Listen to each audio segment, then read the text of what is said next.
কি দাদা, চুপচাপ বসে আছো যে? চা খাবে না আজ? মনটা ভালো নাই রে, আজ চা খেতে মন চাচ্ছে না। একটা কড়া করে তোমাকে চা বানিয়ে দেই, তখন দেখবে মনটা ঘুরে গেছে। তা তোমার কি হয়েছে যে মন ভালো না? যে পরিমাণ বৃষ্টি হচ্ছে প্রতিদিন, তাতে তো পাটের আঁশগুলো আর পাটশোলাগুলো শুকাতে পারছি না। তাতে মন খারাপ করে লাভ কি? 2টা দিন অপেক্ষা করো, এমনিই রোদ উঠবে, তখন পাটশোলাগুলো শুকাতে পারবে। ঠিক আছে, তাহলে 1 কাপ চা দে, খেয়ে মনটা ভালো করি।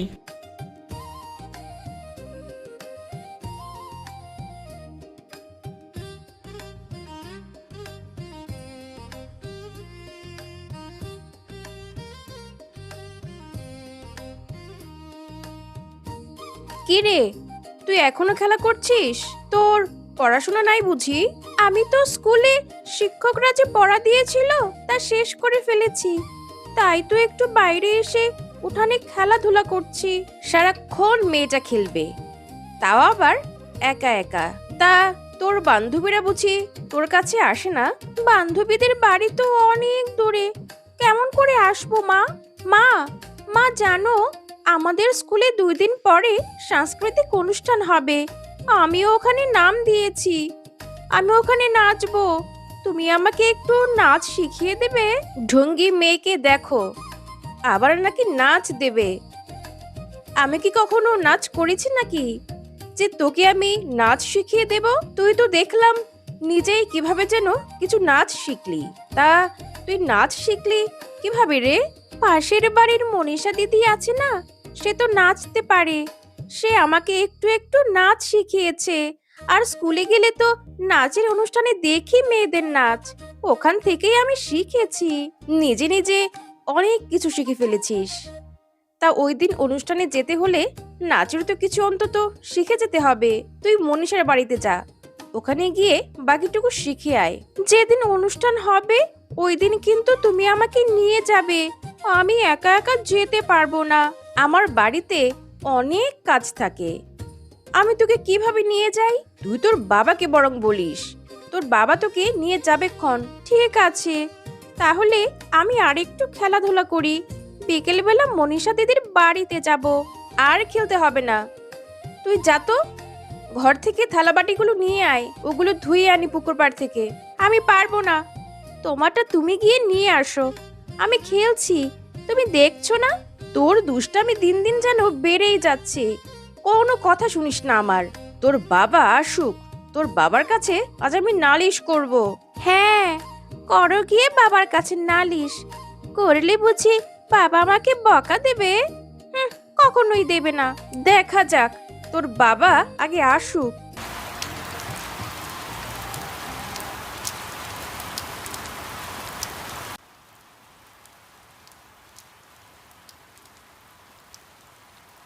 দিদি, বাইরে তো অনেক বৃষ্টি হচ্ছে, তাহলে তুমি আমাকে নাচ শেখাবে কোথায়? চল, দাওয়া আছে না, দাওয়াতেই তোকে আমি শিখিয়ে দেই। তুই নাচ যে নাচবি এই জন্য কিন্তু শাড়ি পরতে হবে। তোর বাড়িতে ছোট শাড়ি আছে নাকি? বাবাকে বলে দেব বাজারে থেকে একটা শাড়ি নিয়ে আসতে। আর কি কি লাগবে দিদি তুমি আমাকে বলে দাও, তাহলে বাবাকে আমি বলে দেব ওগুলো সব নিয়ে আসতে। নাচের জন্য তো সেই ফুলের কানের দুল, ফুলের মালা এগুলো লাগবে, সেগুলো এনে দিতে বলিস। আর একটা তো পায়ের ঘুঙুরও লাগবে, সেটা কি আছে তোর কাছে? ঘুঙুর তো আমার কাছে নেই, আর আমার ঘরেও নেই। বাবাকে বললে বাবা এনেও দেবে না, তাহলে কি আমি নাচের অনুষ্ঠানে নাচতে পারবো না? তা কেন পারবি না, তুই পারবি।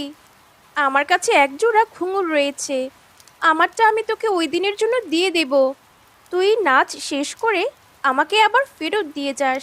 ঠিক আছে, আমি নাচের অনুষ্ঠান শেষে তোমার জিনিস তোমাকে দিয়ে যাব।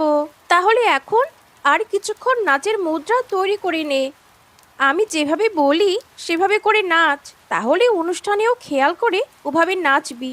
হ্যাঁ, তুমি আমাকে ভালো করে শিখিয়ে দাও, তাহলেই আমি নাচতে পারবো।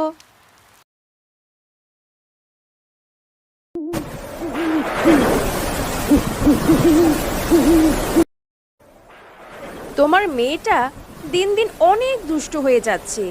কোনো কিছু বললে সে শুনতে চায় না, ঘরের কোনো কাজ করেও দিতে চায় না। তোমার মেয়েটাকে তুমি একটু শাসন করো না কেন? আমাকে আর একটু ভালো করে ডাল দাও তো। আমের ডালটা অনেক মজা হয়েছে, টক টক লাগছে। তা আমার এতটুকু মেয়ের নামে আমাকে এত নালিশ করছো কেন? আমার মেয়েটা কি আসলেই এত দুষ্টু হয়েছে? বাবা, আমাদের স্কুলে কিন্তু কাল অনুষ্ঠান হবে, আর আমি ওখানে নাচবো।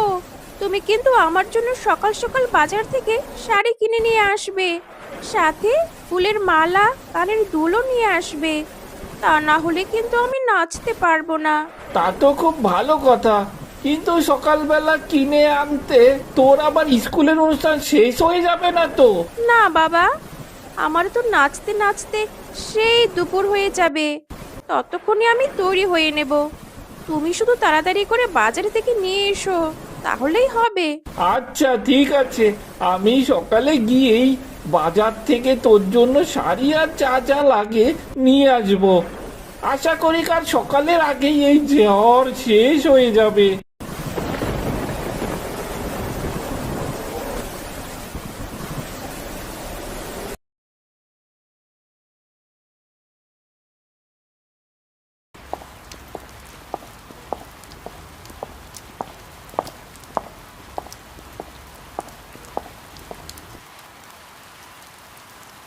কি হে দাদা, আপনি কি এই গাড়ি নতুন নাকি? হ্যাঁ, আমি এই গ্রামে নতুন এসেছি। তা আমাকে একটা রুটি আর কলা দাও তো, অনেক ক্ষুধা লেগেছে। এই নিন দাদা, রুটি আর কলা।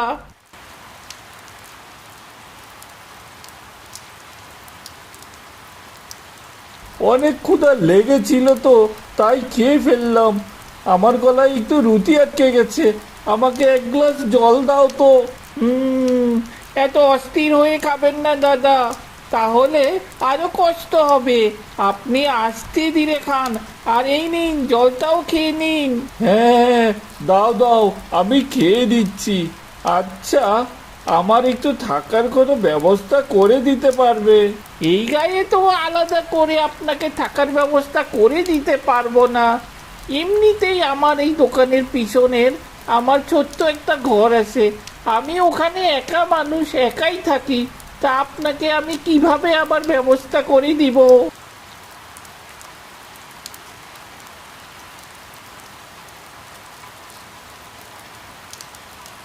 কিরে মন্টু, তোর দোকানে নতুন মানুষ? এই নতুন লোকটা কি তোর কোনো আত্মীয় নাকি? না না দাদা, এই লোকটা আমাদের গায়ে নতুন এসেছে। সে আবার এখানে থাকার জায়গা খুঁজছে। তাই নাকি? তা আপনি কোথা থেকে এসেছেন, কেন এসেছেন? এগুলো না জানলে তো কেউ আপনাকে জায়গা দেবে না এখানে। আর আপনি তো একদম অচেনা মানুষ এই গায়ে। আমি আসলে একদম অচেনা নই, আমি অনেক কিছুই জানি। এই যেমন তোমার একটা মেয়ে রয়েছে, তোমার মেয়ে স্কুলে নাচের অনুষ্ঠানে অংশগ্রহণ করবে। তোমার এবার জমিতে অনেক পাট চাষ করা হয়েছে। আপনি এত কিছু জানলেন কিভাবে? আমি তো আপনাকে এত কিছু বলিনি। আমি মানুষের চেহারা দেখলেই অনেক কিছু বলে দিতে পারি। তাহলে তো অনেক ভালোই হয়। আপনি তো দেখছি একজন সন্ন্যাসী ধরনের লোক, আপনি তো সবই বলে দিতে পারেন। আমি আপনাকে আমার ঘরে থাকার ব্যবস্থা করে দিতে পারবো।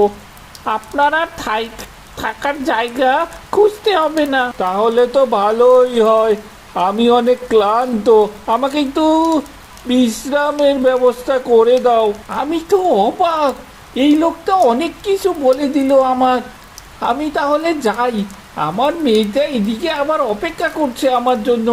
আমি আবার পরে এসে আপনার সাথে কথা বলবো। আপনি তাহলে এখন গিয়ে বিশ্রাম করুন। দাদা, আপনি আমার সাথে আসুন আমার ঘরে। আপনাকে বিশ্রামের ব্যবস্থা করে দিয়ে আমি আসছি আবার দোকানে। চলো, ভিজে ভিজেই যাই।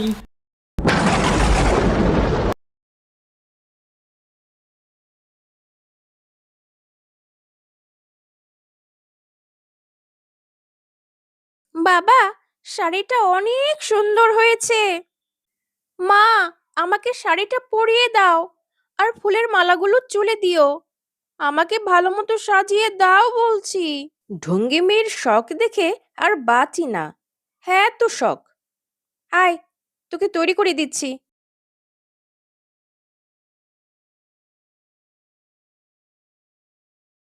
শাড়িটা একটু সুন্দর করে পরিয়ে দাও।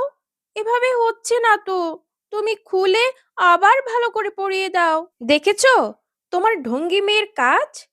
এই নিয়ে আমি তিনবার শাড়িটা তাকে পরিয়ে দিলাম, তার কোনোটাই পছন্দ হয় না।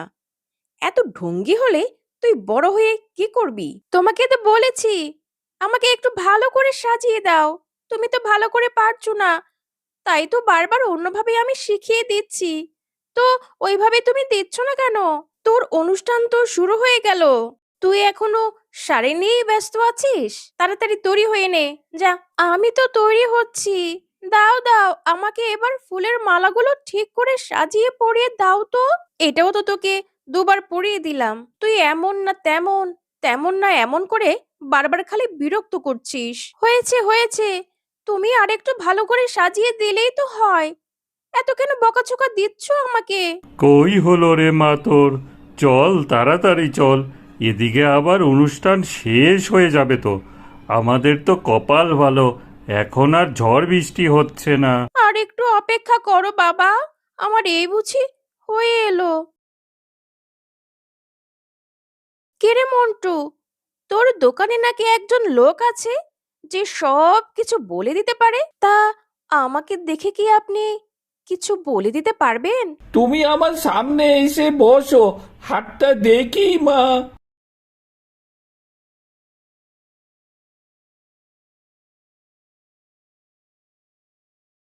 তুমি আমাকে ভালো নাচ পারো, অনেক ভালো। আর তোমার বাবা মা তোমাকে একা রেখে মারা গেছেন। তুমি একদিন একটা নাচের স্কুল বানাতে পারবে। তোমার এখানে অনেক বাচ্চারা নাচ শিখতে আসবে। এখনই তোমার কাছে অনেকেই নাচ শিখতে আসে। এটা তো সব সত্যি কথাই বলেছেন। আপনি তো দেখি আমাকে আমার হাত দেখেই সব বলে দিতে পারছেন। দেখেছো, তিনি হাত দেখে সব বলে দিতে পারেন। আপনাকে দেখে আমি অনেক খুশি হয়েছি। এই মন্টু, তুই আমাকে কলা আর রুটি দে তো। বাড়িতে গিয়ে রান্না করে খেতে ইচ্ছে করছে না। আজ কলা আর রুটি খেয়েই বিশ্রাম করব।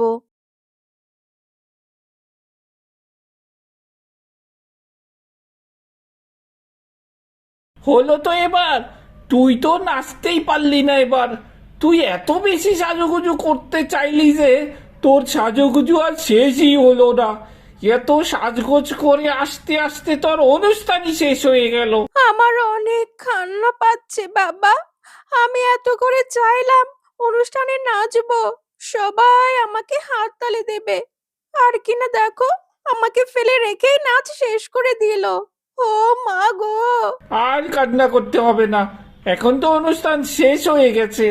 চল আমরা এখন বাড়ির দিকে যাই। আমার বাড়িতেও যেতে ইচ্ছে করছে না। আমি এখানেই স্কুলেই থাকি। আর থাকতে হবে না, অনুষ্ঠান শেষ হয়ে গেছে। এখন চল বাড়ির দিকে যাই।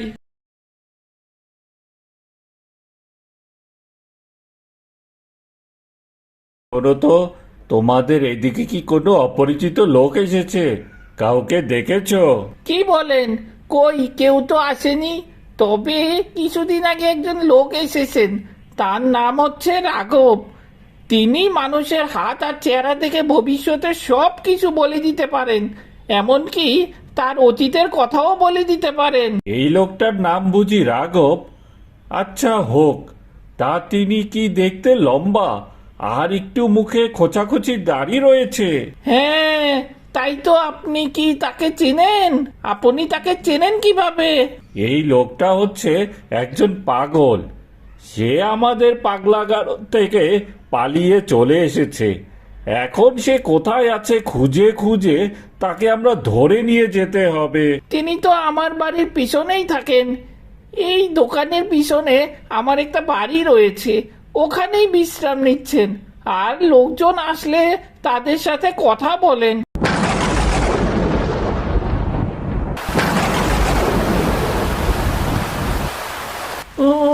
অনেক ঝড় শুরু হয়ে গেছে। আপনি তাড়াতাড়ি চলুন, তাকে আমি আপনার সাথে দেখা করিয়ে দিচ্ছি। হ্যাঁ হ্যাঁ, চলো চলো।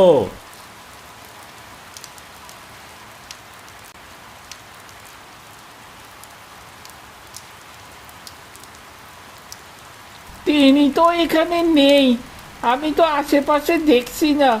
এদিকে বাইরে ঝড় হচ্ছে, তিনি আবার কোথায় গেলেন এই ঝড়ের মধ্যে?